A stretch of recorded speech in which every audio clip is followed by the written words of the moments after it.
प्रभु यीशु के नाम में आप सभी को मेरा प्रेम भरा सलाम। शालोम। प्रभु यीशु की शांति, आनंद, प्रेम आप सबके साथ, आपके परिवार में, आपके जीवन में बराबर बनी रहे।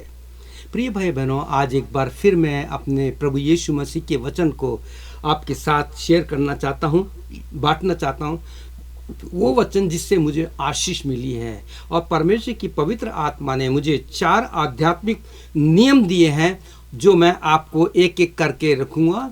और ये 4 पार्ट में है। आपको इन चारों भाग को, चारों पार्ट्स को आपको बारी बारी से सुनना है और समझना है। और अगर वास्तव में आपको आशीष मिलती है तो आपको इन चारों पार्ट्स को आपको लोगों तक शेयर करना है, क्योंकि 4 ये आध्यात्मिक नियम जो बताए हैं, ये मुख्य जो हेडिंग वो 4 आध्यात्मिक नियम, 4 स्पिरिचुअल लॉज, ठीक है। लेकिन उसके जो छोटे रूप में, जो छोटे पार्ट हैं 4 अलग अलग, जो हमें आत्मिक जीवन में बढ़ाने में हमारी सहायता करेंगे। और यही है, अगर आपने इसको अपने जीवन में लिया, अध्ययन के रूप में आपको दिया जा रहा है, तो हम डेफिनेटली हम प्रभु यीशु के न्याय के दिन उसके सामने खड़े होने के लायक बन जाएंगे, क्योंकि one day we have to stand before Jesus Christ for the final judgement. मेरी प्रिय भाई बहनों, हमें उस फाइनल जजमेंट के लिए तैयार होना है, ताकि हम प्रभु यीशु के साथ अनंत आनंद उस नए वीर में राज्य कर सकें। तो आज जो वचन लेके आए हूं मैं प्रिय भाई बहनों, वो आपके साथ बांटने से पहले हम सब प्रार्थना करेंगे, अपने आप को आत्मिक रूप से तैयार करेंगे, ताकि ये 4 आध्यात्मिक नियम हमारे जीवन में इतनी गहराई तक उतर जाए, जैसे कुलूसी 3:16 में लिखा है कि परमेश्वर का ये वचन हमारे आत्मिक जीवन में गहराई तक उतर जाए। ताकि कुलूसी 2:6-7 में लिखा है ना कि सो जैसा तुमने मसीह को प्रभु करके ग्रहण किया है, अपना उद्धारकर्ता करके ग्रहण किया है, उस वचन को जो यीशु है, तो उसमें जड़ पकड़ते और बढ़ते जाओ। और जब हम ऐसे बढ़ेंगे आत्मिक रूप से, तो प्रिय भाई बहनों, उस दिन हम बड़े निर्दयता के साथ प्रभु यीशु के न्याय के दिन उसके सामने खड़े हो सकेंगे। अगर आपको इस वचन से आशीष मिलती है तो प्रिय भाई बहनों, लोगों को शेयर कीजिए और मेरे साथ इस प्रार्थना की सेवा में, होप इन फेथ मिनिस्ट्री में आप शामिल हो जाइए, क्योंकि आपको भी और मुझको भी प्रभु यीशु के सामने खड़े होना है। पहला न्याय तो मेरा होगा, लेकिन जब आपका न्याय होगा तो प्रभु कहेगा, मेरे बेटे, मेरी बेटी, तुमने इन वचनों को लोगों तक भेजाया और बहुत से लोग ने प्रभु को जीवन दिया है। तो आइए हम प्रार्थना करते हैं। प्रभु यीशु मसीह, मेरी सहायता, मदद कीजिए कि आपके वचन को लोगों तक पहुंचा सकूं, ताकि ये वचन जो रोशनी है, बहुत से लोग आज भी पाप के अंधकार में हैं, प्रभु यीशु वो रोशनी में आ सकें। उनकी सहायता मदद कर कि तेरे वचन को पढ़ें। जो दुखी, लाचार, पीड़ा, परेशान है, उन सबको आशीष दीजिए। सब कुछ तेरे हाथों में सौंपते हैं। पवित्र आत्मा मेरी सहायता करें। पवित्र आत्मा मेरे भाई बहनों की, लोगों की सहायता करें, कि ताकि जब ये वचन सुने तो उनके हृदय की गहराई में चला जाए।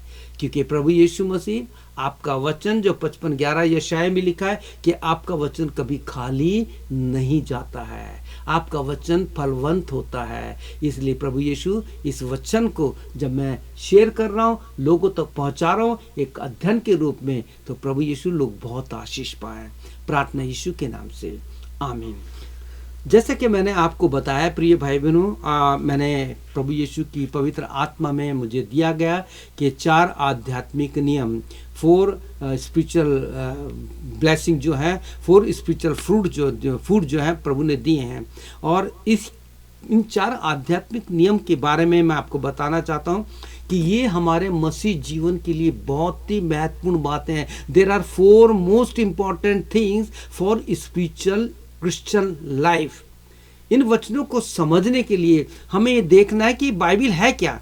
सवाल ये उठता है, हमें इनको समझना है कि वचन है क्या।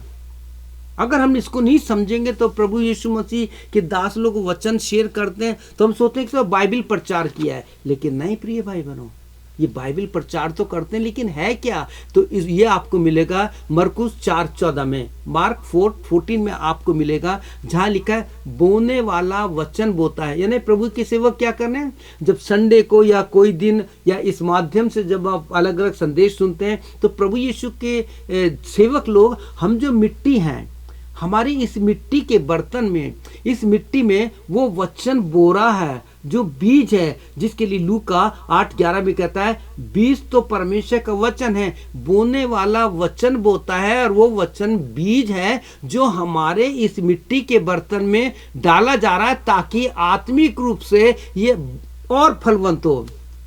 एक और चीज बताना चाहता हूं प्रिय भाई बहनों, बाइबल की आत्मिक सुंदरता जानते हैं आप क्या है? बाइबल की आत्मिक सुंदरता ये है कि ये प्रार्थना से शुरू होती है और बेनेडिक्शन, जिसे आशीष वचन कहते हैं, उससे समाप्त होती है। जब आप उत्पत्ति 4:25-26 पढ़ेंगे, ये वचन आप पढ़ना, मैं पूरा नहीं पढ़ूंगा, केवल छोटी सी बात बताऊंगा कि इस वचन में ऐसी कौन सी खूबी है। जब आप इस वचन को पढ़ेंगे तो वहां लिखा है कि एक बच्चे का जन्म हुआ था जिसका नाम एनोश नाम रखा गया है, और लिखा है कि उसी समय से लोग परमेश्वर से प्रार्थना करने लग गए। और उसके बाद जब आप बाइबल को पढ़ते हैं, जब आखिरी में बाइबल खत्म होती है, जब एंड होता है, तो आखिरी पेज पर, आखिरी अध्याय में जो बात लिखी है जिसे हम बोलते हैं आशीष वचन, जैसे प्रभु के सेवक लोग जब चर्च में वचन शेयर करते हैं और जब संदेश खत्म हो जाता है तो वो आशीष देते हैं, अब हमारे प्रभु यीशु मसीह का अनुग्रह और पिता परमेश्वर का प्रेम और पवित्र आत्मा की सहभागिता हम सबके साथ रह, बोलते हैं आमीन। तो ठीक इसी प्रकार से परमेश्वर के वचन में जो आशीष वचन दिया गया है, प्रकाशित वाक्य में 22 उसके 21 में तो लिखा है कि प्रभु यीशु मसीह का अनुग्रह पवित्र लोगों के साथ रहे। प्रभु यीशु का अनुग्रह किसके साथ रहे? पवित्र लोग के साथ। 5 नंबर प्रभु यीशु के अनुग्रह को बताता है।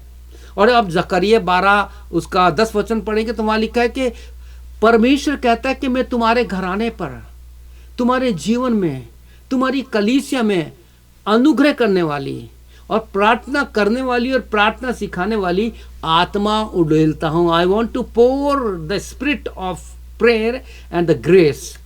प्रभु यीशु उड़ेलना चाहता है आपके जीवन में। और ये सुंदरता कितनी प्यारी है कि परमेश्वर का वचन कहता है कि प्रभु यीशु का अनुग्रह पवित्र लोगों के साथ रहे। परमेश्वर प्रभु यीशु का अनुग्रह किनके साथ? पवित्र, जो आत्मिक रूप से, शारीरिक रूप से, मानसिक रूप से पवित्र है। और सबसे बड़ी एक बेनेडिक्शन आखिरी जो 22 अध्याय का वचन है, आमीन से खत्म होता है। और जैसे कि आप जानते हैं, मैंने कई बार बताया है, प्रकाशित वाक्य उसके 3:14 में लिखा है यीशु मसीह का नाम आमीन है। और जो वचन लिखा है कि वो जो विश्वास योग्य है और जिसका नाम आमीन है, ये प्रभु यीशु मसीह के नाम के बारे में बताया है। प्रिय भाई बहनों, हम एक बात और देखना चाहते हैं कि किस प्रकार से इन सारी बातों को जानने के बाद हमें पता लगेगा कि यीशु का नाम क्या है। आपने पुराने नियम में तो बहुत से नाम पढ़े हैं, नए नियम में भी बहुत से नाम है यीशु के। और जैसे मैंने अभी बताया कि प्रकाशित वाक्य उसके 3:14 में लिखा यीशु मसीह का नाम आमीन है। लेकिन प्रकाशित का 19:13 रेवोल्यूशन 1913 में लिखा है कि यीशु मसीह का नाम परमेश्वर का वचन है। आप जरूर पढ़िए, इस वचन से आपको बहुत आशीष मिलेगी। मेरे प्रिय भाई बहन, जब आपसे कहा जाता है कि इस वचन को पढ़ना, तो आप पढ़िए, उस पर अंडरलाइन कीजिए ताकि वो आपके दिमाग में बैठ जाए। अब वो वचन जिसके लिए लिखा यीशु मसीह का नाम परमेश्वर का वचन है। अब ये वचन कैसा है?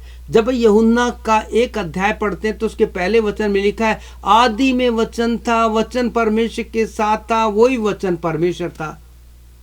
और उसी वचन को हम देखते हैं उत्पत्ति 1:1 में, आदि में परमेश्वर ने। पढ़िए इस वचन को, परमेश्वर ने आदि में, यानी यीशु मसीह आदि में है।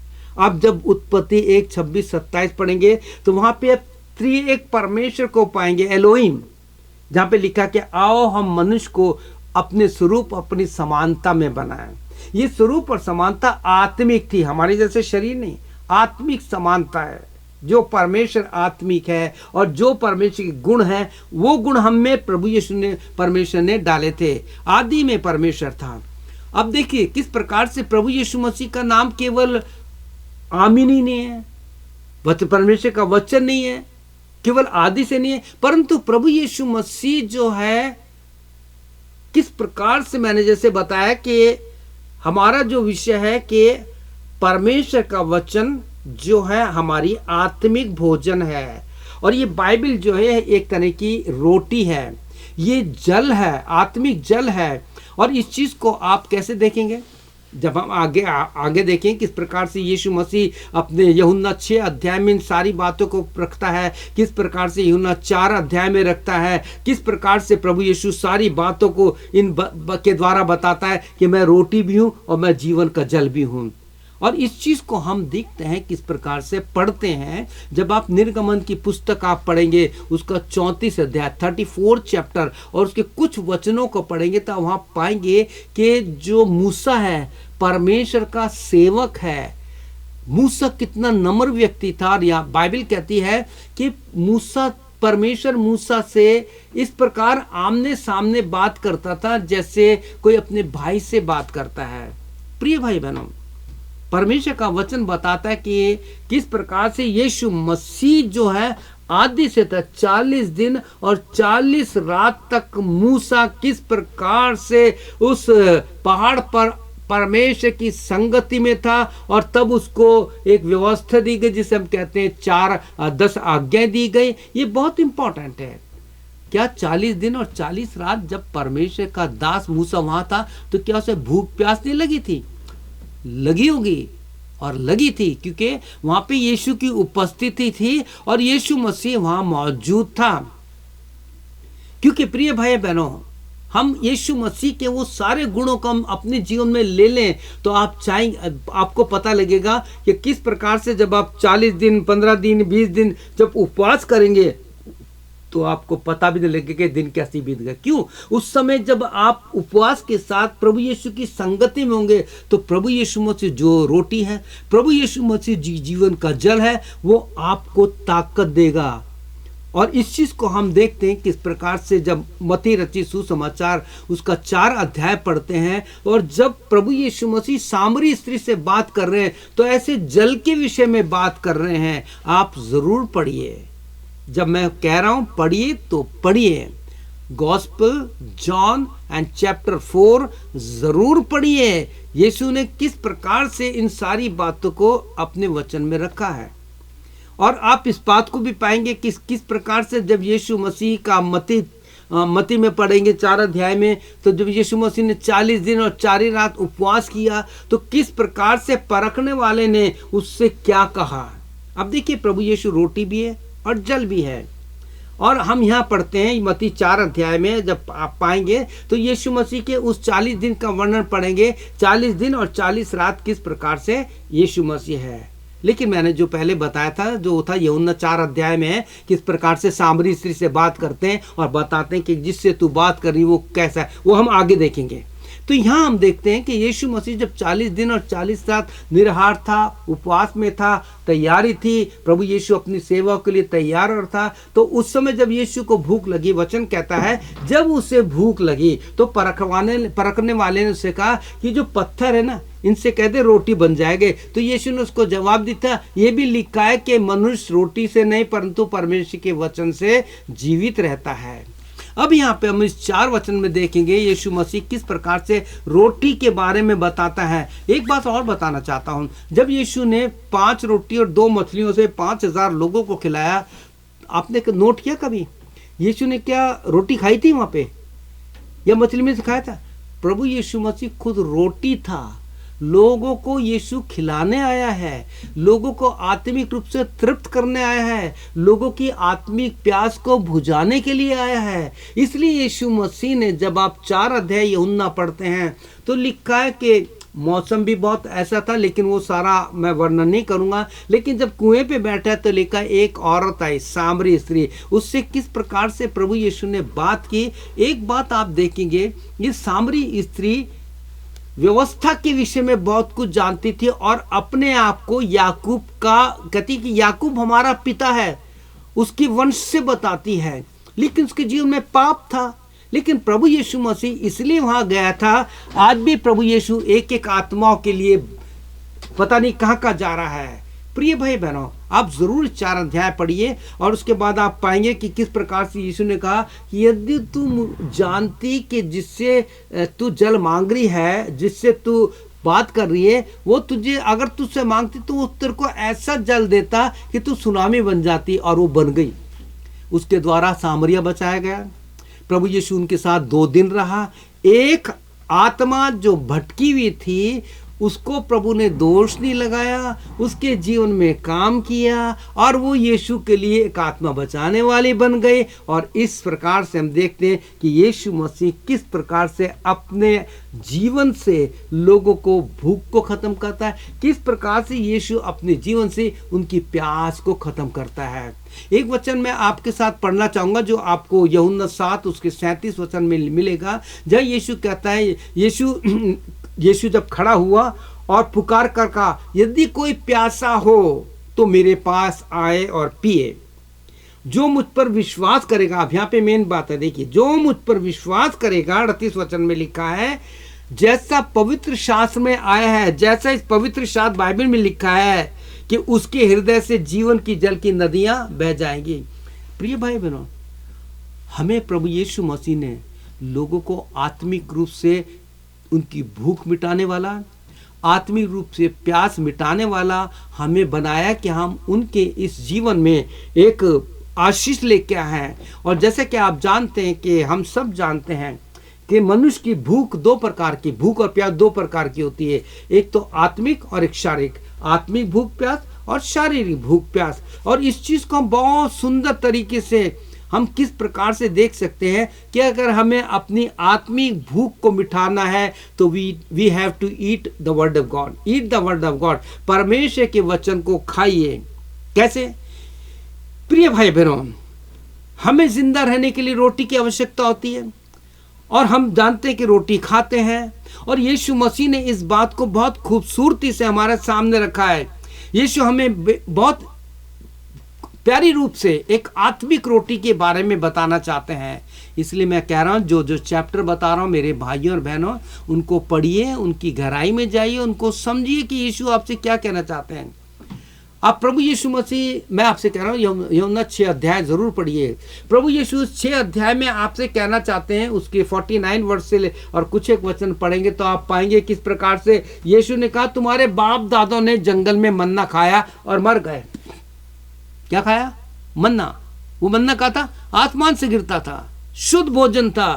50वें वचन में लिखा है कि ये रोटी वो रोटी है जो स्वर्ग से उतरी। अब प्रभु यीशु मसीह उनको इस जमीन पर एक ऐसी रोटी के बारे में बता रहा हूं जिसके लिए यीशु ने कहा, जब तुम उसे खाओगे तो कभी मरोगे नहीं, कभी भूखे नहीं रहोगे, क्योंकि तुम्हारे बाप दादा ने जो आसमान से मन्ना गिरा था उसको खाया और मर गए। लेकिन यहां कहते, यदि कोई इस रोटी को खाएगा तो सर्वदा जीवित रहेगा।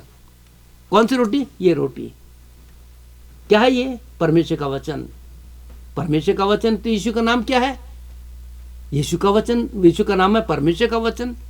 यीशु जीवन का जल है। अब यीशु मसीह कहता है कि अगर जो इस रोटी को खाएगा ना मरेगा। जीवन की रोटी जो स्वर्ग से उतरी। अब यहाँ पे वो बता रहा है कि वो रोटी है जो खाएगा सर्वदा जीवित रहेगा। अब लेकिन उसको बताना चाहता है, जीवन की रोटी जो स्वर्ग से उतरी है, यदि कोई रोटी खाए तो सर्वदा जीवित रहेगा। अब वो रोटी कौन सी है? अब वो आगे प्रभु यीशु मसीह इसको यूहन्ना 6:49 में कहता है, जीवन की रोटी मैं हूं।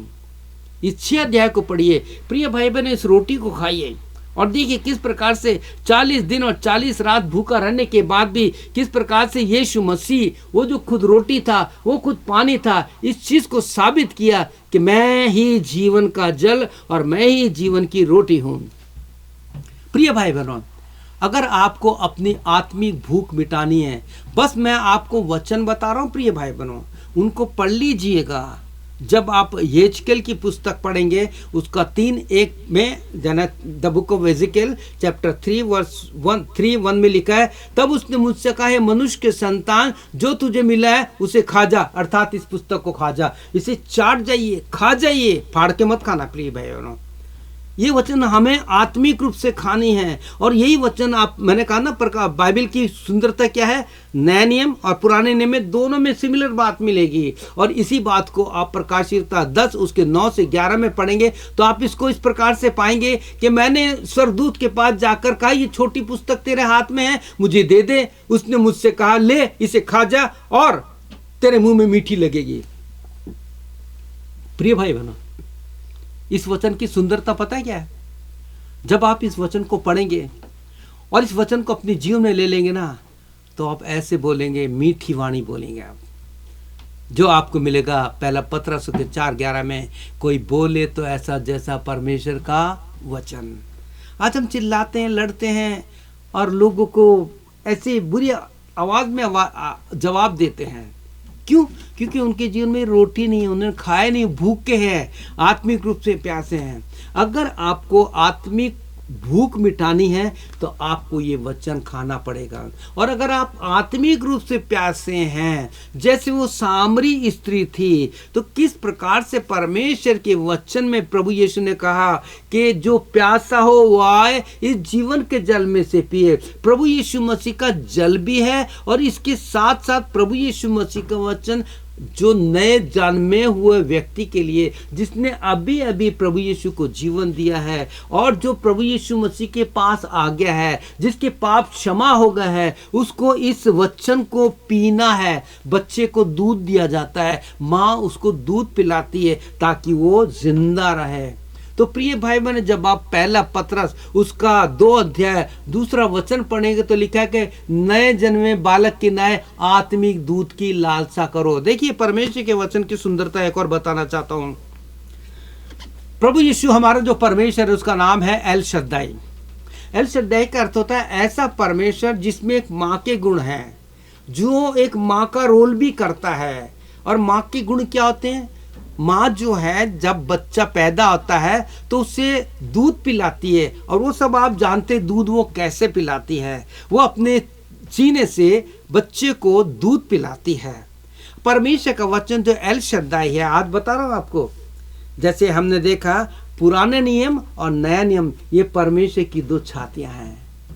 पुराना नियम भी दूध है, नया नियम भी दूध है। नए नियम हमने पहला पत्र 2 पढ़ा के नए जन्मे बालक के नए आत्मिक दूध की लालसा करो ताकि उसके द्वारा उद्धार पाने के लिए बढ़ते जाओ। यदि तुमने प्रभु यीशु की कृपा का स्वाद चख लिया है, यदि आपका नया जन्म हुआ है, तो आपको every day we have to read the Bible, you have to read the Bible.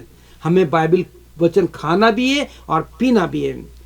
अब मैंने जैसे बताया था ओल्ड टेस्टामेंट न्यू टेस्टामेंट परमेश्वर की 2 छातियां हैं। तो पुराने नियम में जब आप यशायाह 66:11 पढ़ेंगे तो वहां लिखा, जिससे तुम उसके शांति रूपी स्तन से दूध पी पी कर तृप्त हो और दूध पी कर उसकी महिमा की बहुतायत से अत्यंत सुखी हो जाओ, बढ़ते जाओ और जाकर के लोगों को बताओ।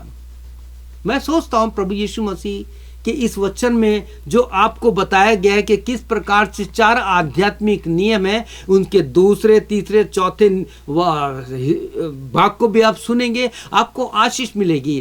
प्रिय भाई बहनों, देखिए मैं कोई प्रॉफिट नहीं हूँ, मैं कोई अपोस्टल नहीं हूँ, ना मेरे नाम क्या कोई डॉक्टर लगा है। मैं केवल एक भेड़ों का रखवाला हूँ, मैं एक प्रभु यीशु का सेवक हूँ, मैं केवल आत्माएं बचाने वाला हूँ। इस एडमंटन में भी, कनाडा में भी मैं शांत नहीं रहता।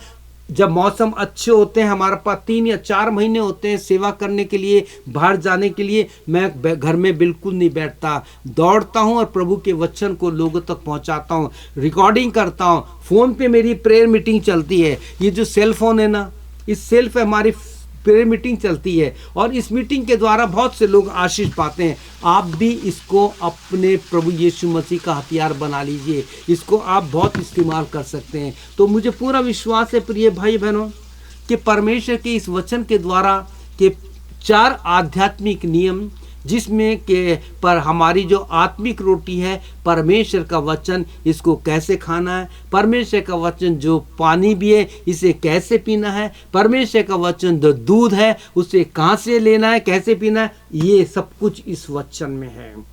केवल यही वचन आपको प्रभु यीशु के लिए तैयार कर सकता है। केवल यही वचन आपको प्रभु यीशु मसीह के लिए, उसकी महिमा के लिए तैयार कर सकता है। प्रिय भाई बहनों, इस वचन को अपने जीवन में ले लीजिए और डे एंड नाइट, जैसे यहोशू 1:9 में लिखा, 1:8-9 में लिखा है ना कि व्यवस्था की पुस्तक तेरे मन से ना उतरे, इसी में दिन रात ध्यान देना है और इसके अनुसार जब तू पढ़ेगा तू आत्मिक रूप से आगे बढ़ेगा। तो प्रभु यीशु आप सबको बहुत आशीष दे, आपकी सहायता करे। और मुझे पूरा विश्वास है कि इन वचनों को सुनने के बाद आप लोगों को इस आशीष को शेयर करेंगे ताकि प्रभु यीशु की महिमा हो। आप और हम एक दिन प्रभु यीशु के न्याय के दिन के आगे खड़े होंगे। आइए हम प्रार्थना करते हैं। क्या आप मेरे साथ छोटी सी प्रार्थना करेंगे? यदि अब तक आपने प्रभु यीशु के वचन को नहीं पढ़ा है, यदि परमेश्वर के वचन को नहीं समझा है, तो आज मेरे साथ ये प्रार्थना कीजिए, अपने पहले पापों से क्षमा मांगिए और प्रभु यीशु के वचन को उठा लीजिए और प्रभु यीशु के न्याय के दिन के लिए अपने आप को तैयार कीजिए। आइए हम प्रार्थना करते हैं। मेरे साथ आप पीछे बोलिए, प्रभु यीशु, मैं आपके इस वचन के लिए धन्यवाद देता हूँ, ये देती हूँ कि ये मेरा आत्मिक भोजन है, ये मेरा आत्मिक जल है, ये मेरे लिए आत्मिक दूध है। प्रभु यीशु मसीह, मैं चाहता हूँ या चाहती हूँ, मेरी सहायता कर कि मैं यिर्मयाह 33:3 के अनुसार जब तुझसे तेरे वचन को पढ़ूं तो मुझको समझाना यीशु मसीह। प्रभु यीशु, मैं एक प्रार्थना ये भी करता हूँ या करती हूँ, तू मेरे पापों को क्षमा कर। मैंने तेरे वचन को अब तक गंभीरता से नहीं लिया है। यीशु मसीह, मेरे को अपने वचन के द्वारा पवित्र कर। यीशु मसीह, मेरे पापों को क्षमा कर, अपने लहू से धोकर मुझे शुद्ध कर और मुझे अपने न्याय के दिन के लिए तैयार कर। धन्यवाद यीशु मसीह आज के वचन के लिए। आपकी महिमा हो। मैं अपने आप को पूर्ण से तेरे हाथ में सौंपता हूँ, ये सौंपती हूँ। मेरी सहायता करना, प्रार्थना यीशु के नाम से, आमीन, आमीन और फिर आमीन। प्रभु यीशु आप सबको बहुत आशीष दे। प्रिय भाई बहनों, मेरे साथ बराबर आप जुड़ते रहिए। अगर आपका कोई प्रार्थना का विषय है तो आप मुझे प्रार्थना का विषय भेजिए। हमारे जो प्रेयर ग्रुप चलता है उसमें भेजूंगा और मैं भी प्रार्थना करूंगा। मेरा नंबर, ये कनाडा का नंबर है, 7809090645। प्रभु यीशु मसीह आपको बहुत आशीष दे। May God bless you. आमीन और फिर आमीन।